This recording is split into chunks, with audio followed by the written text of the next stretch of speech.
So during the New York trip, we went to the MoMA, and if you haven't been there, it's either a place of great beauty, or you see like a painted square on the wall, and you're questioning how this is art. And so what I saw was there's just a room where there's a string hanging from the ceiling to the ground, and somebody next to it. And I stare at this for like 10 minutes, and I'm like, this can't be art. It's holding something underneath the, like a chandelier or something. And so eventually I go up to the woman and said, is this art? I'm sorry, I can't tell. And she just slowly takes off her glasses and looks at me, and she's like, we're in an art museum. Of course it's art. And so after I finished running away, because if you've never seen an angry New Yorker, you haven't experienced fear. So I'm over, shoot, I can't remember, I think it was Andy Warhol, which is also debatably not art. But I'm standing there, we're in an art museum, so everything in there, I'm trying to work it out.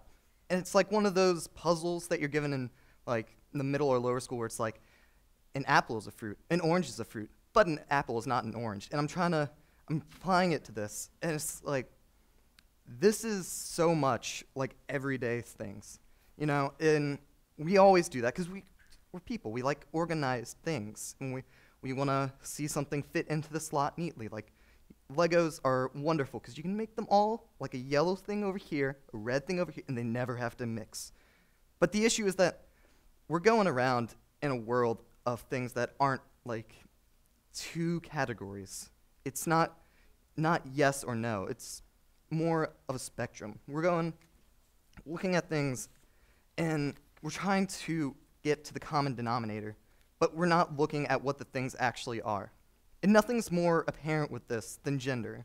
And if you haven't had the chance, there's an absolutely brilliant special on National Geographic called The Gender Revolution, and it goes into this, and it's beautiful. And if you haven't had the chance, watch it. I can't remember if it's free, but if it's not, it's well worth your money.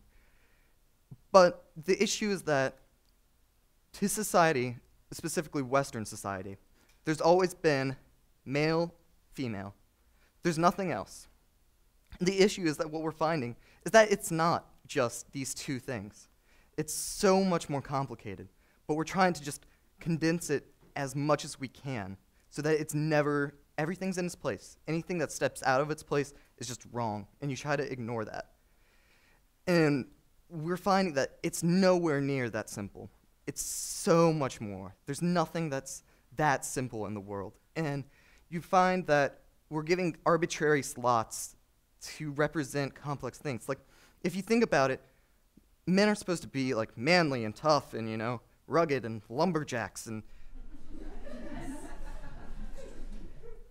but then you get down to stuff like boys are blue, pink is girls. And there's absolutely no logic to that. It's people decided long ago that boy, masculine, blue, girl, feminine, pink. And it doesn't make any sense.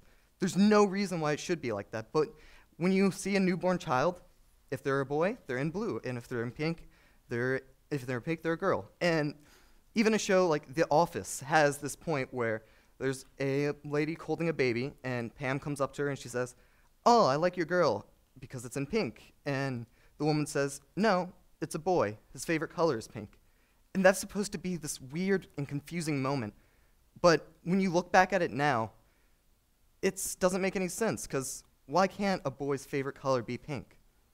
And another thing is with makeup and visuals, and you're looking at it, and it's men never supposed to wear makeup. Women, all the time. And you hardly ever, with like big movie stars, when they go out to like on the red carpet or whatever, they're always wearing makeup. And when it's, why not? Why is that just for women? What dictates that that's not for men? And I've had people come up to me when I'm wearing makeup or clothes like this, and they'll say, "You should be ashamed to be out today, because that is not what men should wear." And it happens almost all the time. And you're going around and you're either seeing people judging you and moving out of the way so they don't have to be near you, or they're coming up to you and saying that. And luckily, I've had so many wonderful people. And my brother is this wonderful guy. I dare you to find someone to hate him. He is ridiculous, but he's wonderful. And he came up to me and he said, look, I don't care if you're a brother or a sister, you're a sibling, and I'm always going to mess with you. And then he cheated in Mario Kart. And that's the only conversation we've ever had about it. It's not a big deal. And he exemplifies it. It shouldn't be a big deal. But we're trying to make it a big deal because it doesn't fit with our little boxes. And so that's what I want to try to impart into you, is that, like, when you see an issue, or when you just see anything in your daily life, don't go, oh, this is blank, or put it wherever in your mind. You shouldn't do that, because we're looking at things at a face value, as a 2D value. What we need to be doing is we need to be looking at it and trying to figure out what this is and why this is. So next time that you see a string hanging from a ceiling, don't assume it's art, because it's not. It's something more.